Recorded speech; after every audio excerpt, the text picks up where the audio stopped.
La santé n'a pas de prix, la santé n'a pas de prix, c'est pour cela nous vous recommandons l'eau potable Achille Aqua. Déjà à Kinshasa, tous les 24 communes, Achille Aqua, l'eau potable est là. Les abonnés de la chaîne YouTube Xile Botelwa, nous vous recommandons l'eau potable Maya Peto, Maya Kimia, Maya Bangelou. Senga Achille Aqua, partout où vous êtes, le numéro est là. Écrivez-nous, appelez-nous, contactez-nous, nous sommes là. Et la livraison à domicile, ça s'est fait avec beaucoup de sécurité. Achille Aqua, Maya Kimia, Yapeto. Bande onanga mbote bande ko bolanda Xile Botelwa TV mbote ezo dépendre na euro kolanda biso donc so kolanda biso na moi yondo koyebo koza bonjour topé okozwa bonsoir bande onanga toyena likambo ya mama na biso Angèle Walesa mama Walesa azali mama pasteur mama Walesa azali bongo mama Angèle azali bongo mwasi ya papa na biso Walesa papa Walesa toyebi biso nyonso azana église na ya munene na Congo église ya papa Walesa ezali bongo église ezali reconnu na mukili mobimba Pasteur Walesa toyebi ka banda ministère na ye kala ministère na ye bandi lelote abanda vraiment kala elongo na mwasi na ye mama Angèle Walesa baza déjà na bana ya mikolo baboti bana oyo déjà bakoli basimbi déjà pe bakoko alors likambu nini oyo ekomeli mama na biso Angèle Walesa eza vraiment grave bande konanga na otiela bino na no video moko tokolanda video wana après video wana ndenga na bino tokoya kosala analyse na biso bino mo boyebi chez Xile Botelwa TV ezalaka toujours bongo alors avant tout ça la analyse avant tout loba likambo tozana ngo besoin na préféraka vraiment na teli bino vidéo ya likambo na kolobela boye ba likambo nini oyo to kolobela awa likambo ya mama Angèle Walesa epesi pasi bande konanga kotala ba critique kotala mafinga kotala internet ndenge ezo finga kotala internet ndenge ezo critiquer kotala ba mo o bazo bimisa wana eza vraiment likambo moko oyo ezo pesa pasi alors d'autre part to ebité na otiela bino na vidéo bino boko juger na nde to kosolola to koyeba est-ce que bato bazolo ba mabe pona mama Angèle baza na raison est-ce que bato bazo finga na bato bazolo ba est-ce que baza na raison to baza na raison te potolo baramutu na mutame maravi na ndenge ya lingi kala mama Angèle bande ko sala makambo azo sala lelo te pourquoi bande ko sala ngote po ba possibilité pe ezala kité soki lelo mama Angèle komi ko panza na $, soki lelo mama Angèle komi na ko boaka $, partout eza po ba possibilité ekomi alors bato ebele bazolo ba par rapport ya bandimi ya église pona ba église tozaka na sorta bandimi nyonso na place mama Angèle panza mbongo bato alobi ki fala luka bato basala na église il fallait bando na bato bazana ba problème na église c'est mieux mbongo wana esunga ka bato bana ba problème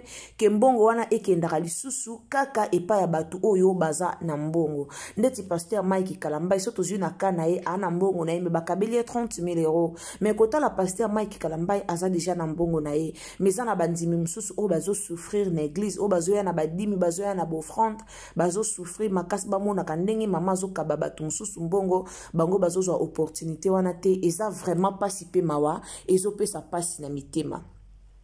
Alors, koto pe maman Angèle pa vanda ki kimia te a réponda ki pe bato bazo finga, a réponda ki pe bato bazo loba. Réponse na ye ezalaki na manière mususu. Alors, nati la bino na no vidéo yango, toyo ka réponse ya maman na biso Angèle Walesa. Après ngana bino tokoya na analyse kaka ndenge ezalaka. Bande onanga na lobaka toujours sur ezambala no ya liboso koti na Xile Botelwa TV, o s'abonner, o commenter, o liker, o partager. Ngana loba tango zo s'abonner ko bosa na te clique kaka cloche notification. Ce que na cloche notification wana o cliquer place wana o komona yo moko prochainement tant to ba analyse na biso e ko komela yo esika nyonso kozala. Ce que oyebite comment ko activer cloche notification tala kaka na vidéo na biso ezoleka bomoni parti o batie le boko batie o aimer et sali blé o s'abonner sali boy après o cliquer na notification o komona e ko pesa kaka ndenge bazola kisawana. Alors bande konanga vidéo o eza vraiment très intéressant. Alors partagez à na WhatsApp, partagez na Facebook, partagez na Messenger. Tindela baninga nyonso bakota baye batozolo bela nini pona mama na biso.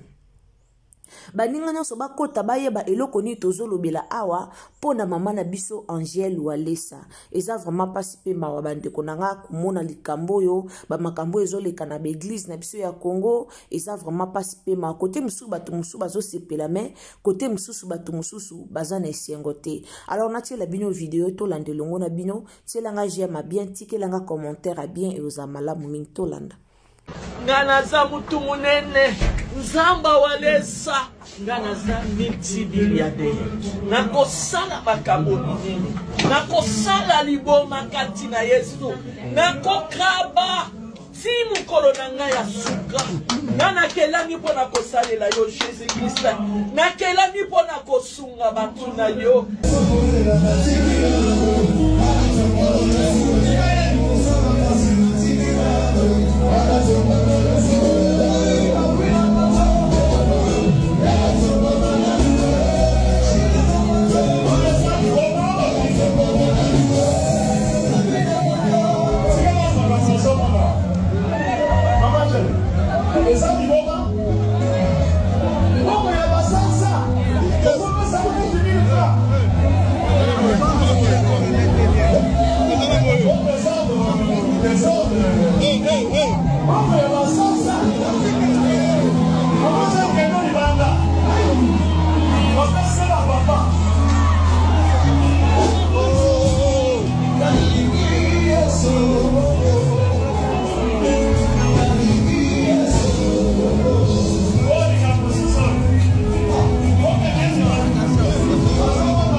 J'ai la joie.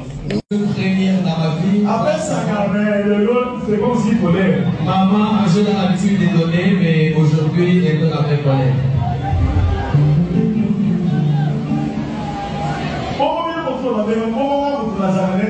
Cela veut dire que je dis quoi, moi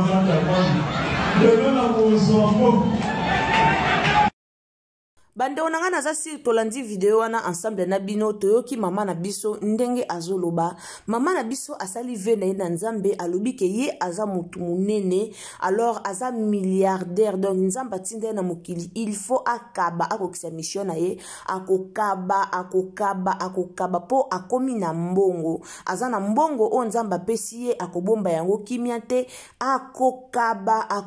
eza oyo ye alobi, eza oyo ye a promettre nzambe na ye ayebisi nzambe na ye ndenge azopambola ye, en tout cas eza po akaba alobi ye akokaba ti mukolo ya suka na ye, akokaba ti mukolo o nzambe akobenga molimo na ye. Alors mama na biso alobaki ba video pe na tieli bino bokomona ndenge azokabola mbongo, ndenge azopesa bato nyonso mbongo. Alors bandeko nanga tokolinga tolobela likambo ngo mwa mukie. Soki tokolinga tolobela yango po bandeko ebele balobeli yango, eske kokabela mbongo yango, eske mama Angèle Walesa akoki kokaba mbongo yango na ndenge ya boye selon batu bamonaki batu balobaki ebele. Alors Irsil Botelo TV pe alingi pe asala analyse na ye lolenge na ye na mayele na ngai o naza nango na sagesse na ngai o naza nango nazosala pe analyse na niveau ya mayele na ngai. Alors pona nga na monaki boye bomoni na beglise eza na batu ebele o basufraka, eza na batu ebele o basufra. So botal bomoni liboki ya mbongo o nyonso eza ebele, mbongo eza ebele. Donc mama Angèle Walesa baza na mbongo, Pasteur Walesa bana mbongo jete, baza vraiment na mbongo ya kosakana te. Alors pona nga na bonaki mondeti na ka oyo na kake okabila bato lelo kabeli mutu $100 lobo kabeli mutu 200 lobo kabeli mutu 300 esengeli lakisa mutu ndenge ya koluka mbongo. Façon nini oyo couple walesa bakoki kolakisa batu ndenge ya koluka mbongo bakoki pe ko créer entreprise moko ezala uniquement pona batu ya église na bango ba travaillaka bato ndeti bazana misala te bato ba travaillaka te pona église o bana sorta batu ebele misu ba travaillaka te e ana batu musu ba souffrir bomoni bino mo bambongo ba opesa mingi bato baza kota liboso bongo siko bato bavandaka na fin fond na suka kuna e bongo bato et bon, vraiment, bateau, ba likolo, ba va likolo, tâche, ba, ba, na fin fond. Est-ce que, ba, on y ba, le kaka liboso, pour bazoaka $100, to $200, to $300. Non, moi, je pense pas. Le lobo, moni vidéo, oh, papa,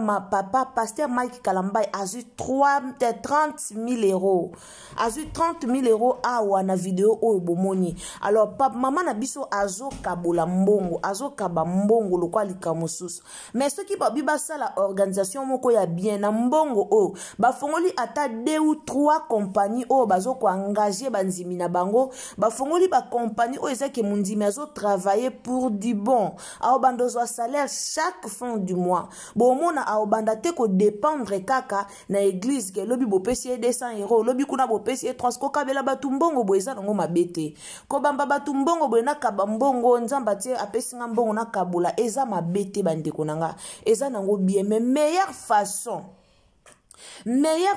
idée à malamu ezake botonga ba compagnie po boza vraiment na mbongo botonga ba compagnie wana eko kotisela bino lisusu mbongo et puis compagnie wana eko permettre bino bandimi na bino oyo bazalaki salarié te ba komi ba salarié bandimi na bino oyo bazalaki ko sala te ba oyo bazaki ba chômeur ba longwe na chômage ba koti na misala na ebite soki idée nanga eza mabe na ebite so nazoloba mabe mais po nanga na mona kibongo oko kabela mutu mbongo lelo lobi okuna me mbongo ane esila mutu ana ozasuna besoin aye pano pesi mbongo me tango pesi mutu musala tango yo pesi mutu musala na ekosunga ye pour toute sa vie donc musala wana ekosunga ye vie na ye mobimba Vina ye mobimba ayebi ke soki asali aozwa salaire soki asali te aozwa salaire te mbongo eza ebele kokabaka lelo bokabeli mutu bobimisi $100,000 $100,000 bosilisi yango na kokaba lelo bobimisi $200,000 lelo bobimisi $30,000 lelo bobimisi $20,000 mbongo wana so bobi bokangisa yango botonga ta ba compagnie ata 4 pona église na bino bomona élévation et ya pe sous makasi bokozwa pe bandimi ebele pe bandimi ba oyeba te na ke na église wana kuna église na ba na ba compagnie ba bandimi na ba travailler na ba compagnie na bango bomona ministère na bino ekoya lisusu munene ekoya lisusu munene lelo ba compagnie wana e baksila bino lisu mbongo kaka na mbongo ba compagnie wana ezo fournir yango pe ba travailleur na bino ba bandoza la payer alors mutu to abando sambe na église ayibike na sambela na église na biso bwe na musala te compagnie église eza compétence na ngande ko sunga ngana travailler bo sali ba entreprise ya ba niveau par niveau bo yibike eza na niveau mutu mususu aza gradué au sala niveau mutu mususu aza diplômé au sala niveau mutu mususu aza licencié au sala bo permettre pena bandimi na bino mususu balongwa na pauvreté bandimi na bino mususu balongwa na chômage ata lelo soki batu babandolanda bino kaka moto ya église po yebiki okota na compagnie au travailler eza nango mabete boko benda lisusu batu na église et puis batu na église amino boko zala na ba chômeur te bozala na ba chômeur te lelo bo kabela batu mbongo e na batu musu ba na mbongo te e aka na batu musu na église na bino ba souffrir ba ozwa mbongo te me ba olongola quand même 1000 francs to 2000 francs ya yo pesa ba offrande na bango ya ko yo pesa dîme na bango alors et ça la rapasi ba mona ba biloko abwe mama pasteur na biso kaba mbongo menga na ozwa mbongo te mama pasteur na biso kabola bwe menga na ozwa mbongo te to mona pasteur ole ça sala likambo moka bien au mona pena cantine mobimba kitunga mobimba ya offrande bato bapesi offrande omona kitunga mobimba ya offrande asopeli yango mutu moko apamboli mutu moko pona yango eza mabete eza bien kokaba mbongo bo eza nango mabete bozosunga bato me e ozala bien lisusu soki bokolinga kofongolela yango ba entreprise bofongolela yango ba compagnie botie bato na bino bakoma osala po mutu nyonso te na église na bino azozwa mbongo mutu nyonso te na église na bino azozwa chance wana ya bokabele mbongo mutu nyonso ta ozwa yango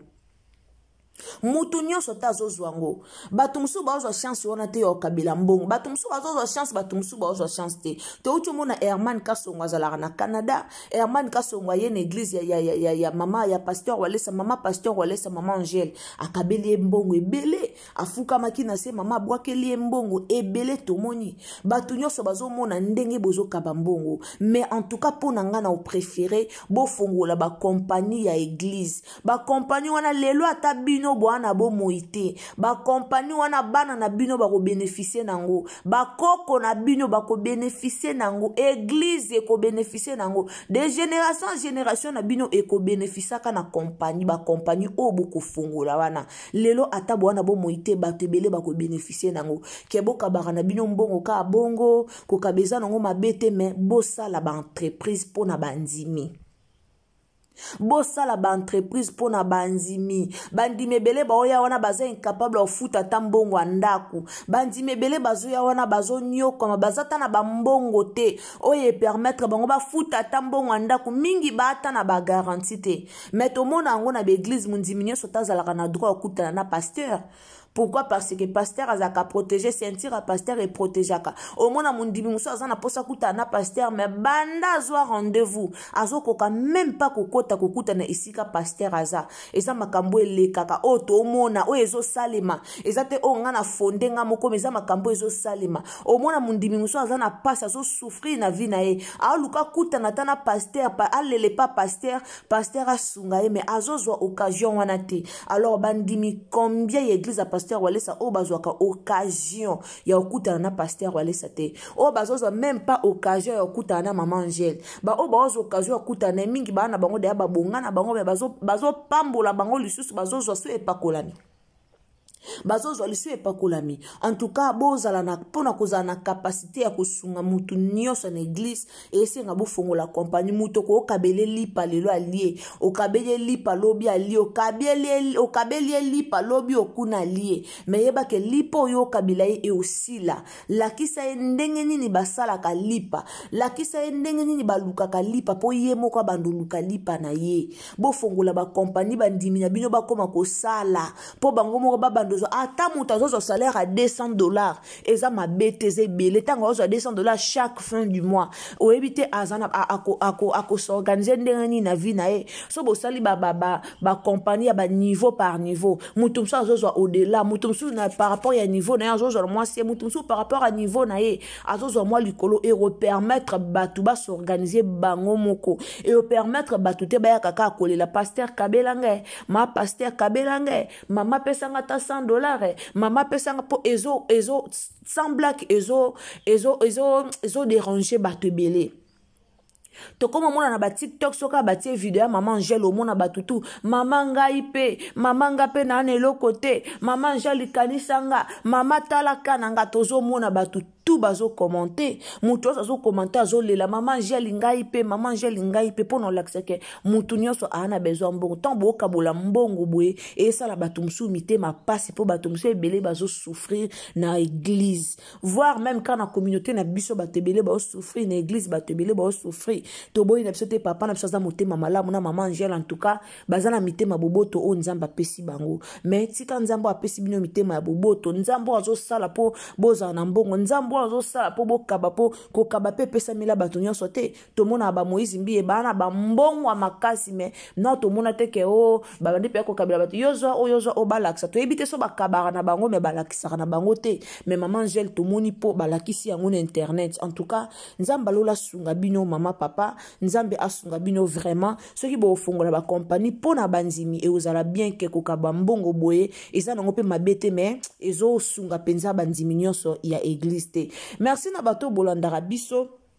Merci na bato bolanda Irsil Botelo TV bande onanga boko melanga na commentaire est-ce que na lobi mabe to na lobi malamu wana ezaki kaka likanisi nanga kokaba mbongo eza mabe te me kofungola compagnie pona bato basala eza malamu ekolongola chômage na société ekolongola pe chômage na église surtout mingi pe na communauté congolais. Alors bande konanga merci beaucoup na bino nyonso partager biso na Facebook, partager biso na WhatsApp, partager biso partout nzamba lola akopambola yoka nde na ebisaka bino soki ezambala no ya liboso kotina Irsil Botelo TV vraiment ko hésiter te ya ko partager biso ko hésiter te ya ko s'abonner tango s'abonner cliquer cloche ya notification pour ne pas rater ba nouvelle nyonso ekoleka awa wana ngana bino tokutani à la prochaine occasion soki Yesu azongite bye. Troubles du système immunitaire, chute de tension, maux de tête, fatigue, perte de poids, frigidité et diarrhée. Dites adieu aux inconforts et retrouvez une nouvelle jeunesse avec une tasse de Maxi Bien-être au quotidien. Une solution bio composée de plantes traditionnelles, 100% naturelle et reconnue pour sa vertu. Une formule adaptée pour hommes et femmes. Depuis plus de 10 ans, le Maxi Bien-être Café renforce le système immunitaire, restaure la fatigue physique, améliore le sommeil, aide à stabiliser la tension et la glycémie, nettoie les reins, soulage l'hémorroïde et la constipation. Chez les hommes, le Maxi Bien-être restaure le dysfonctionnement sexuel, l'impuissance et l'éjaculation précoce. Maxi Bien-être est disponible partout dans le monde. Passez vos commandes sur www.maxibienêtre.com.